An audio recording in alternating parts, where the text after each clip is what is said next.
तिरतसुर में माली साम्राज्य के सम्राट ने मक्का की तीर्थ यात्रा शुरू की।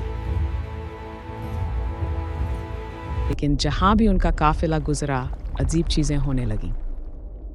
हर शहर में, जैसे कि मिस्र के काहिरा, मदीना और मक्का में, वस्तुओं की कीमतें अप्रत्याशित रूप से बढ़ने लगीं। रोटी की कीमत 2 या 3 गुना बढ़ गई। शहरों में अराजकता फैल गई और ये आर्थिक झटका पूरे मध्य पूर्व को 10 साल से अधिक समय तक हिलाता रहा। कोई गोली नहीं चली, कोई युद्ध नहीं हुआ, बल्कि धन ने उन देशों की अर्थव्यवस्थाओं को हिला दिया। इस सम्राट का नाम मनसा मूसा था।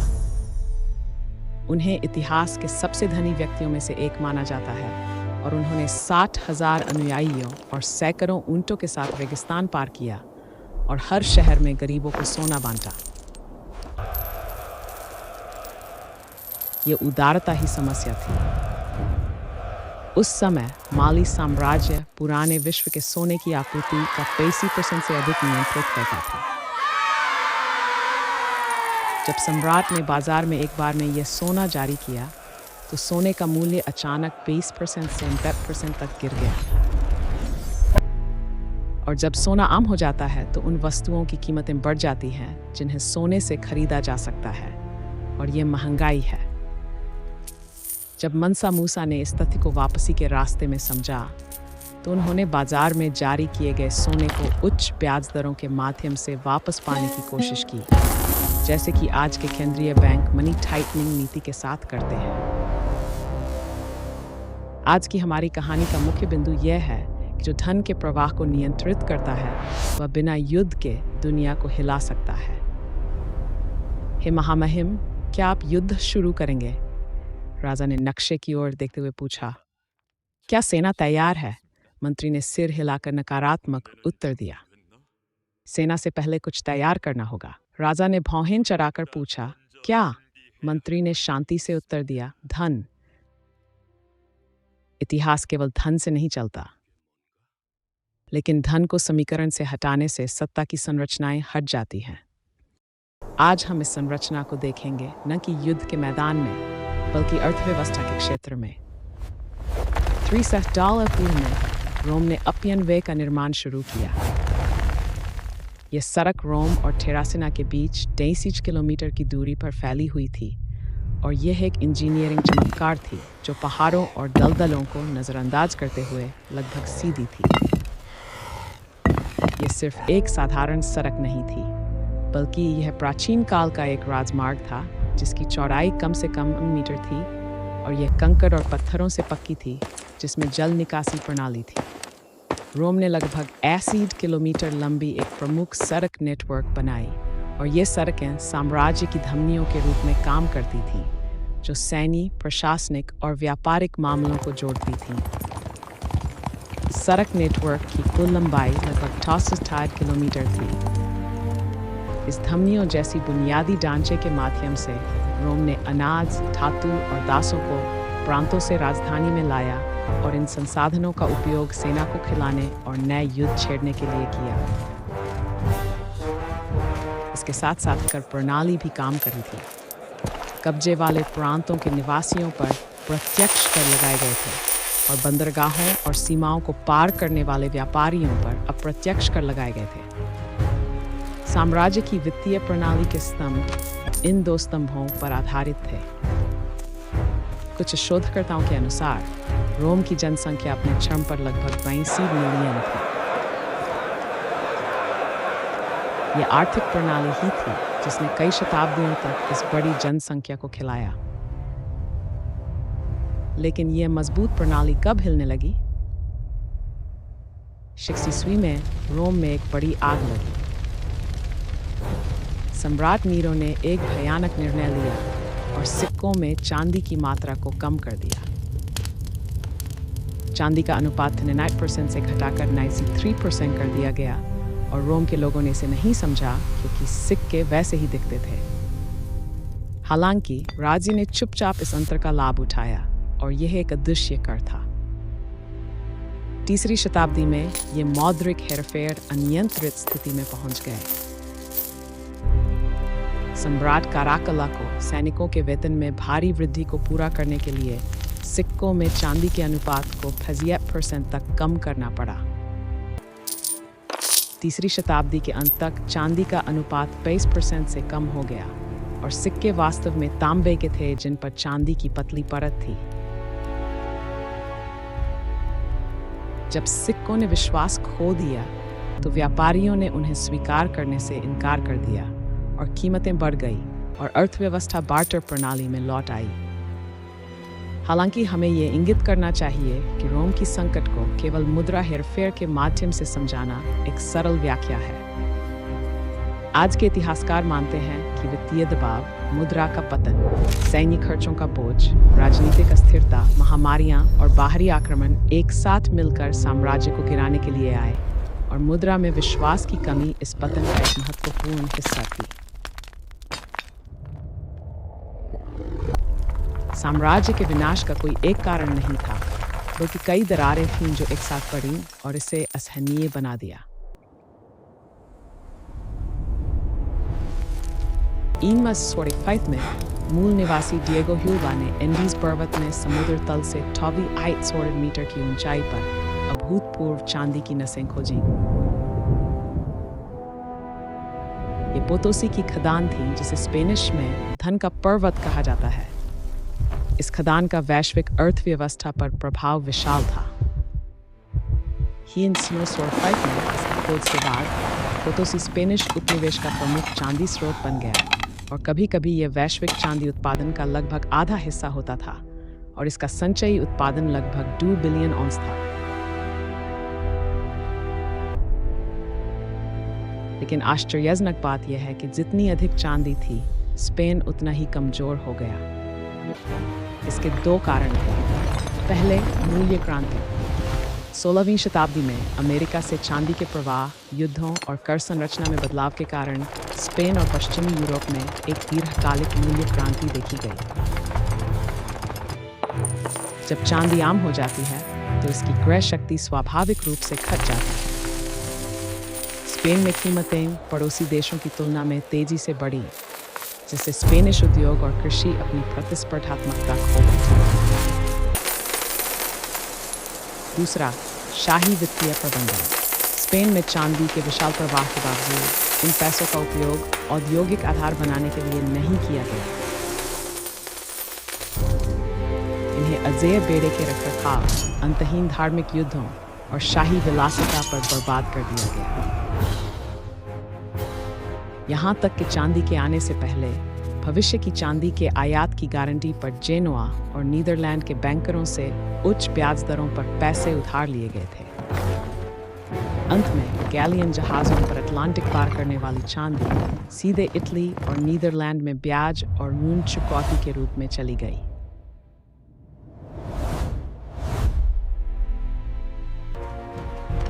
और पोतोसी से निकाली गई चांदी केवल अटलांटिक पार नहीं कर रही थी, इसे मेक्सिको अकापुल्को से प्रशांत महासागर के पार फिलीपींस के मनीला में भेजा गया।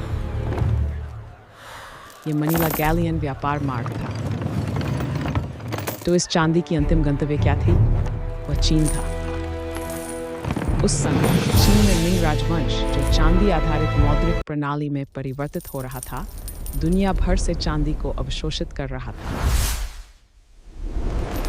और यूरोपीय व्यापारी इस चांदी का उपयोग चीन से रेशम, चाय और चीनी मिट्टी के बर्तन खरीदने के लिए कर रहे थे। पोतोसी की खदान वह दिल थी जिसने पहली वैश्विक आर्थिक नेटवर्क को चलाया और ये बुनियादी ढांचा बाद में अफीम युद्धों में योगदान करने वाले बीज थे। अंततः बार बार दिवालिया होने और मूल्य क्रांति ने संरचनात्मक कमजोरियों को बढ़ा दिया, जिससे स्पेन को 16वीं और 17वीं शताब्दी में कई बार राष्ट्रीय दिवालियापन घोषित करना पड़ा। यह एक दुखद विडंबना का प्रतीक बन गया। संसाधनों का होना आपको मजबूत नहीं बनाता, बल्कि उन संसाधनों का प्रबंधन कैसे किया जाता है, यह साम्राज्य के भाग्य को निर्धारित करता है। 17वीं शताब्दी में नीदरलैंड एक छोटा देश था जिसकी जनसंख्या केवल लगभग 2 मिलियन थी। तो ये देश कैसे दुनिया की सबसे मजबूत समुद्री साम्राज्य बन गया? 1902 में डच ईस्ट इंडिया कंपनी की स्थापना डच संसद के नेतृत्व में की गई। वीओसी को व्यापक रूप से आधुनिक अर्थ में पहली सार्वजनिक रूप से सूचीबद्ध कंपनी माना जाता है और यह एक अर्ध सरकारी कंपनी थी जो निजी निवेशकों की पूंजी के साथ व्यापक व्यापार और सैन्य शक्ति को जोड़ती है। संस्थापक चार्टर ने सुनिश्चित किया कि सभी लोग, चाहे वे कुलीन हो या आम लोग, शेयरों का मालिक हो सकें और इन 1911 में एम्स्टर्डम स्टॉक एक्सचेंज खोला गया, जिसे दुनिया का सबसे पुराना आधुनिक स्टॉक एक्सचेंज माना जाता है। इस संरचना की प्रतिभा जोखिम वितरण में थी। एशिया की ओर जाने वाले व्यापारिक जहाजों को डूबने, समुद्री लुटेरों और बीमारियों के गंभीर जोखिमों का सामना करना पड़ता था। यदि एक निवेशक बेड़े की लागत वहन करता और जहाज डूब जाता तो यह दिवालियापन होता, लेकिन वीओसी ने जोखिम को हजारों शेयर धारकों में विभाजित कर दिया, जिससे यह अतीत में संभव नहीं था कि विशाल पूंजी जुटाई जा सके। वीओसी सिर्फ एक कंपनी नहीं थी, बल्कि यह एक राज्य थी जो संधियों पर हस्ताक्षर करने, किलों का निर्माण करने, सेनाओं को जुटाने और यहाँ तक कि सिक्के बनाने के अधिकारों के साथ थी। ब्रिटेन ने एक कदम आगे बढ़ाया। स्ट्रेंड फॉल में बैंक ऑफ इंग्लैंड की स्थापना एक महत्वपूर्ण मोड़ थी। ब्रिटेन का नवाचार यह था कि राज्य के ऋण को राजा के व्यक्तिगत ऋण से सार्वजनिक ऋण में बदल दिया गया, जिसे संसद द्वारा गारंटी दी गई। सरकार ने भविष्य के कर राजस्व की गारंटी पर युद्धों के वित्तपोषण के लिए बांड जारी किए और उसे केवल स्थायी ऋणों पर वार्षिक ब्याज का भुगतान करना था, जिनका कोई परिपक्वता तिथि नहीं थी। जब तक ब्याज की लागतें आर्थिक विकास दर के भीतर प्रबंधित की जाती हैं, सैद्धांतिक रूप से अनंत युद्ध वित्तपोषण प्रदान किया जा सकता है। नेपोलियन युद्धों में इस प्रणाली का मूल्य स्पष्ट हुआ, जबकि नेपोलियन भारी करों और अनिवार्य भर्ती के कारण यूरोपीय लोगों का समर्थन खो रहा था। ब्रिटेन ने वित्तीय विश्वास के लिए ऑस्ट्रिया और प्रशिया जैसे सहयोगी देशों के साथ गठबंधन बनाए रखा।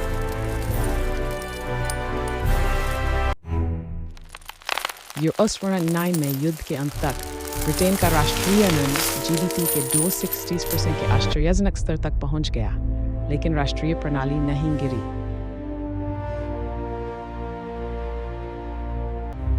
यदि नेपोलियन एक सैन्य प्रतिभा था, तो ब्रिटेन एक वित्तीय प्रतिभा था। वाटरलू के मैदान में लड़ाई को हथियारों ने नहीं, बल्कि लंदन द्वारा जारी किए गए वित्तीय बांडों ने निर्णायक बना दिया। ब्रिटेन की वित्तीय शक्ति एशिया की पारंपरिक महान साम्राज्य चीन के सामने अपनी सीमाओं तक पहुंच गई। 18वीं शताब्दी के अंत में ब्रिटेन में चाय पीने की संस्कृति व्यापक रूप से फैल गई, जिसके कारण ब्रिटिश ईस्ट इंडिया कंपनी ने चीनी चाय, रेशम और चीनी मिट्टी के बर्तन का विशाल मात्रा में आयात किया। किसी समय चाय और रेशम ब्रिटेन के कुल आयात का लगभग 1% हिस्सा। समस्या ये थी कि चीन ब्रिटिश उत्पादों में से किसी में भी रुचि नहीं रखता था। चीन एक आत्मनिर्भर कृषि आधारित आर्थिक प्रणाली पर निर्भर था और चीनी उपभोक्ता ब्रिटिश ऊनी उत्पादों या मशीनों में कोई रुचि नहीं दिखाते थे। इस असमान व्यापारिक आदान प्रदान के कारण ब्रिटिश चांदी चीन की ओर एक ब्लैक होल की तरह बह रही थी। यह वही चांदी का प्रवाह था जो मनीला के माध्यम से पोतोसी की खदान से चीन की ओर जा रहा था। ब्रिटिश ईस्ट इंडिया कंपनी ने बंगाल क्षेत्र में उगाए गए अफीम में समाधान पाया। उन्होंने चीनी तस्करों को अफीम बेचना शुरू किया और आय का उपयोग चांदी को पुनः प्राप्त करने के लिए किया। फिर चाय खरीदने के लिए चांदी का उपयोग किया, जिससे एक त्रिस्तरीय व्यापार संरचना बन गई। 1839 में अफीम की बिक्री वास्तव में चीन के साथ ब्रिटिश चाय व्यापार की लागत को कवर कर रही थी। वह चांदी का प्रवाह उलट गया जो सदियों से चीन की ओर जा रहा था। जब बैरफोर्ड में चीन की चिंग सरकार ने अफीम को जब्त कर नष्ट कर दिया, ब्रिटेन ने मुक्त व्यापार के उल्लंघन के रूप में एक सैन्य बेड़ा भेजकर जवाब दिया। हालांकि ब्रिटेन में नैतिकता पर बहस गर्म थी, लेकिन व्यापार घाटे को संतुलित करने के लिए राष्ट्रीय आर्थिक लक्ष्य ने नैतिकता को पछाड़ दिया। हालांकि हमें यह इंगित करना चाहिए कि चीनी साम्राज्य के पतन को केवल आर्थिक विकृतियों के माध्यम से नहीं समझाया जा सकता, बल्कि आर्थिक विकृतियां, चांदी का प्रवाह, अफीम की लत और चीनी सरकारी और सैन्य प्रशासन की कमजोरी युद्ध की हार के साथ मिलकर झटके की तीव्रता को बढ़ा दी। दूसरे अफीम युद्ध के अंत में चीन को हांगकांग को सौंपने और बाजारों के जबरन खुलने को स्वीकार करने के लिए मजबूर होना पड़ा। वास्तविक ट्रिगर तोपें थीं, लेकिन उन तोपों को चलाने वाली चाय, अफीम और चांदी के कारण व्यापार संरचना की विकृतियां थीं। जबकि 19वीं शताब्दी में ब्रिटिश साम्राज्य की प्रभुत्व वित्त और कोयले पर आधारित थी, 20वीं शताब्दी में तेल ने उस स्थान को ले लिया। यांगजे डाव में ब्रिटिश नौसेना के मंत्री विंस्टन चर्चिल ने रॉयल नेवी के ईंधन को कोयले से तेल में बदलने की परियोजना को आगे बढ़ाया। तेल इंजन अधिक गति और कम उत्सर्जन प्रदान करते थे, जो एक स्पष्ट सैन्य लाभ था, लेकिन एक घातक दोष था, और वह यह था कि ब्रिटिश भूमि से एक बूंद भी तेल नहीं निकाली जाती थी। चर्चिल के निर्णय ने मध्य पूर्व में तेल की रणनीतिक मूल्य को काफी बढ़ा दिया और ऊर्जा सुरक्षा की अवधारणा हमेशा के लिए बदल गई। द्वितीय विश्व युद्ध में नाजी जर्मनों ने स्टालिनग्राद की लड़ाई के साथ बाकू काखेशस में तेल क्षेत्रों को निशाना बनाया, जबकि जापान ने अमेरिकी तेल प्रतिबंध के बाद दक्षिण पूर्व एशिया में तेल क्षेत्रों को प्राप्त करने के लिए पर्ल हार्बर पर हमला किया। यह सब तेल पर नियंत्रण के लिए युद्ध अर्थव्यवस्था थी। युद्ध के बाद इनाल्स 42 में ब्रेटन वुड्स प्रणाली की स्थापना की गई, जिसने डॉलर को सोने पर स्थिर किया और संयुक्त राज्य अमेरिका को वैश्विक आरक्षित मुद्रा की स्थिति प्रदान की। लेकिन जब वियतनाम युद्ध और विशाल सामाजिक खर्चों के कारण सोने के भंडार समाप्त हो गए, तो 1970 में राष्ट्रपति निक्सन ने डॉलर को सोने में बदलने को निलंबित करने की घोषणा की। संकट के उस क्षण में जब डॉलर मूल्य के स्रोत के बिना बह रहा था, नई लंगर तेल थी। 1945 में जब रूजवेल्ट ने इब्न सूद के साथ ऐतिहासिक बैठक की, तो अमेरिकी सूदी सहयोग का एक प्रतीकात्मक बिंदु था। लेकिन पेट्रोडॉलर पुनर्चक्रण के रूप में जाना जाने वाला वास्तव में 1970s के दशक में तेल की कीमतों के झटके के बाद शुरू हुआ। 90s अरब में संयुक्त राज्य अमेरिका और सऊदी अरब ने एक गुप्त सौदा किया, जिसमें संयुक्त राज्य अमेरिका सऊदी शाही परिवार की सुरक्षा की गारंटी देता है, जबकि सऊदी अरब तेल निर्यात से आय को अमेरिकी ट्रेजरी बॉन्ड खरीदने में निवेश करता है।